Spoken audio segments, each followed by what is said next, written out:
As we know, soon we will enter the latest version of Honkai Star Rail, which is version 3.7, where of course in that version there are many things that we can find, and one of them is 2 pairs of the latest ornaments, which are called Amphoreus, the Eternal Land, and also Tengoku Livestream.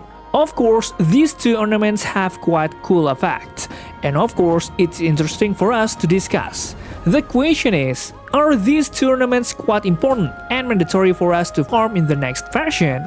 So I'm Hoyostation and we will jump right into the discussion of the new ornaments in version 3.7. Let's do this. Do you have a character or weapon in the game that you really want but you don't have enough stellar jades? Here is a smarter way to recharge your favorite games like Genshin Impact and Honkai Star Rail. Look no further than Lootbar. Lootbar is the most reliable top-up platform. It saves up to 23% for all orders compared with the official channel, and it provides an 80% off for your first purchase. It's 100% safe as you will only be using your UID. We will buy pack for 3000 stellar jades for $42, which otherwise would have costed $50. Totally saving $7.5. We received the crystals we purchased in the less than 3 minutes. All recharges will be done through the official channel with miHoYo, which allows you to enjoy all top-up offers. Ready to level up your gaming experience? Check the link in the description to get the amazing discount.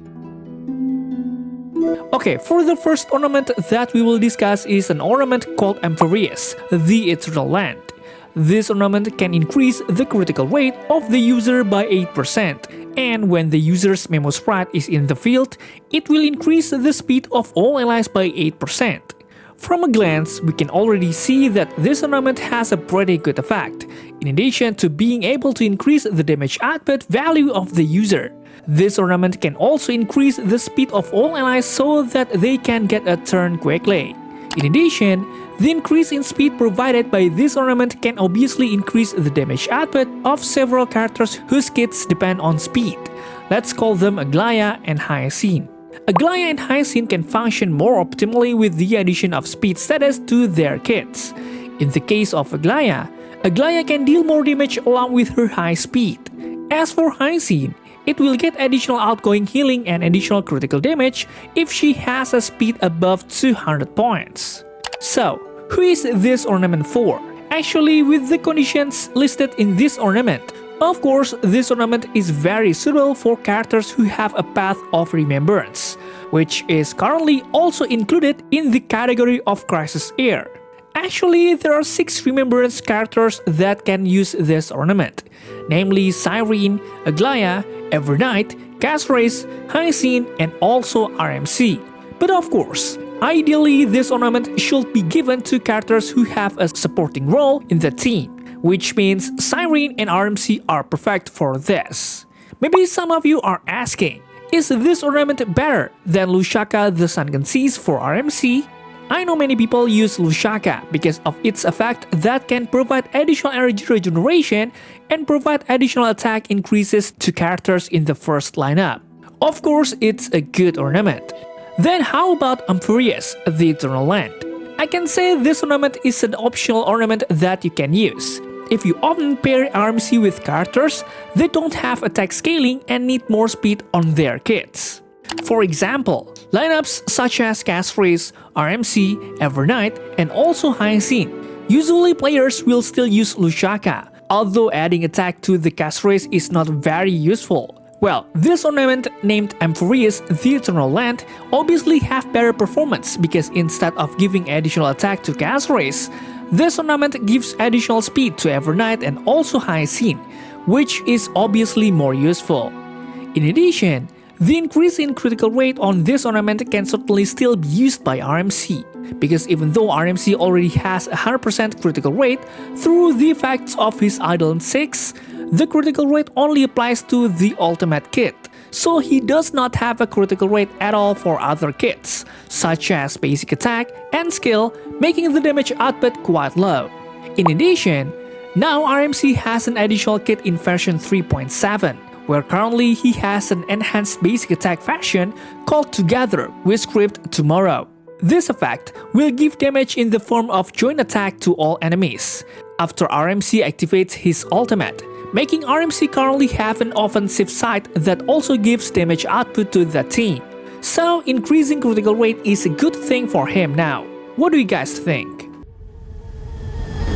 For the second ornament that we will discuss in this video is called Tengoku Livestream. This ornament has the effect of increasing the user's critical damage by 16%. Interestingly, when we use 3 or more skill points within one turn, the user will get an additional 32% increase in critical damage for 3 turns. So that the total critical damage that we get through this ornament is 48%. Of course, looking at the effect of this ornament is definitely very suitable for use by characters who can use 3 skill points at once in one turn. And some of the characters who meet this criteria are Archer and Danhang Il. Archer has a kit that is able to attack enemies repeatedly thanks to a skill called Keltblock 2, Fake Spiral Sword. This skill can be used 5 times in a row, and each time you use this skill, Archer will use 2 skill points. Similar to Archer, Danhang Il is also able to use 3 skill points in one time thanks to his skills. His skill will use 3 skill points, then change Danhang Il's basic attack to an enhanced basic attack version that has stronger power.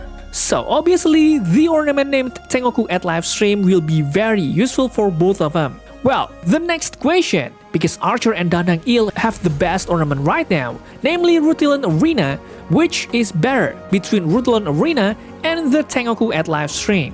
Honestly, if we compare the two ornaments, actually these ornaments offer one thing in common, which is an increase in damage output.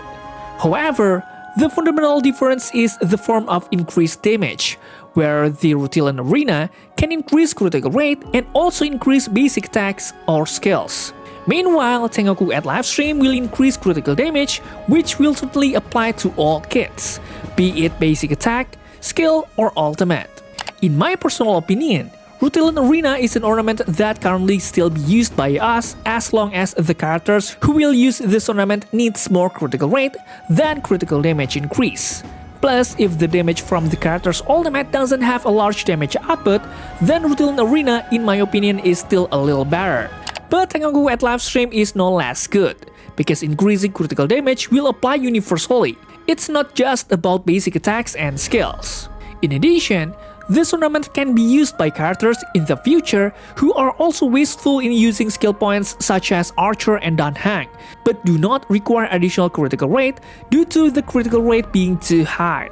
Okay guys, maybe that's all for now. What do you think about these two ornaments? Type in the comments down below, and don't forget to check out my other videos because they are no less cool. Thanks for watching, stay safe, stay healthy, and see you in the next video.